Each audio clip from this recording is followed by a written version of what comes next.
একটি ন্যাক্কারজনক ঘটনা, বন্ধুর মেয়েকে ডেকে নিয়ে ধর্ষণ করেছে আরেক বন্ধু। কি অবাক হয়েছেন? পঞ্চম শ্রেণীর ওই কিশোরী স্কুলে যাওয়ার পথে স্থানীয় যুবদল নেতা বাকের বন্দুক সে কিশোরীকে ছলে বলে কৌশলে বাসায় ডেকে নিয়ে জোরপূর্বক ধর্ষণ করেন। এ সময় কিশোরীর চিৎকারে প্রতিবেশীরা ছুটে এলে অভিযুক্ত বন্ধু পালিয়ে যায়। বন্ধুর ছদ্মবেশে শত্রু, স্কুল পথে শৈশব নষ্ট কিশোরীর, যেন এখানেই ঘটল তার জীবনের সবচেয়ে ভয়ঙ্কর মুহূর্ত।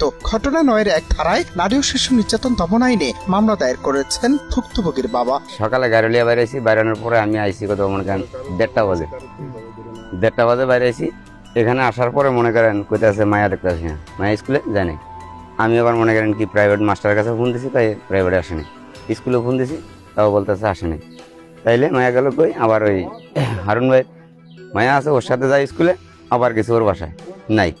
পরে আসার পরে একজনে বললো যে আপনার মেয়ে বাখারের করে। তো কিসের বাখারের করে? আমি যাই, যা দেখলাম কি বাখারের দরজা মধ্যে বন্ধ করা, তাদাম ঘরে মনে করেন কি সর্বসাইডে কাপড় খাতা খুতা দিয়ে কম্বল টম্বল দিয়ে কি চাপায় রাখছে। দরজা খোলার পরে আমি আর ভিতরে ঢুকিনি, না ঢুকে বাইরে এসে বাইরে যাই হোক, হয়তো আমার বন্ধু মানুষ হয়তো আর ওরা যে জিজ্ঞাসা করবো এটা কিন্তু আমার বিবেকে ধরে না।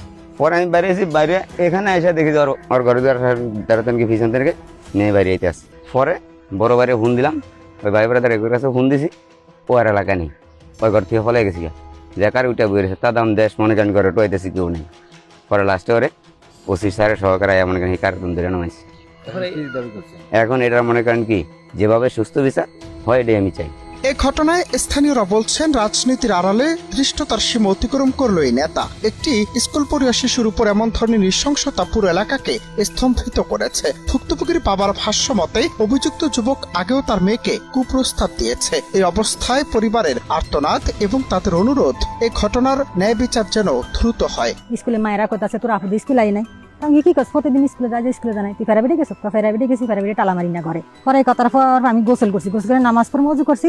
এর মধ্যে কই না এর বউজন বাড়িতে নাই। আগে পরে মানুষে কিছু কথা আমার জানাইছে, তো আমি একটু যাই দেখি। পরে গেছি, যাই হের ফাঁসের ঘরে, হের বাইর ঘর, পাশাপাশি ঘর তো জোর ঘর, কারণ টিনের তুরুক ফাঁকা ছিল, ফাঁকা দিয়ে আমি চাইছি যে কাঠের লাগে দিয়া খাতা টাঙাই লইছে, আর এতুটুক ফাঁকা ছিল, ফাঁকা দিয়ে আবার গাঞ্চা টানাই লইছে। আর মায়ের জুতা নিছে, ওই জুতারই এখনো ফাঁকা আছে, জুতা মায়ের নিছে। দেখাতে আমি ছায়া রয়েছি, আবার টেনশনে করে যে ফোলা বাজার তো নাই, কই থাক আই আয়ুক, আমি আগে ছায়া রয়েছি। তার মানে দেখছি মায়েরা খাদের ফেতেন নামছে, নামার পর ওই আবার খাদের ফো আবার মায়ের উঠাইছে রে। তখন আমি বাড়ি এসি, ওই গর্তন ফাঁসের গর্তন বাড়ি এসি। আই আমার দেওয়ার আইসারি, তো আমার দেওয়ারের আমি কইলাম কই এই ঘটনা। ঘরের ভিতরে মায়ের নামছে, নামার পর আবার উঠাইছে, জামা গাতা ছিল মায়ের, জামা গায়ে ছিল, জামা গায়ে সালোয়ারের পরন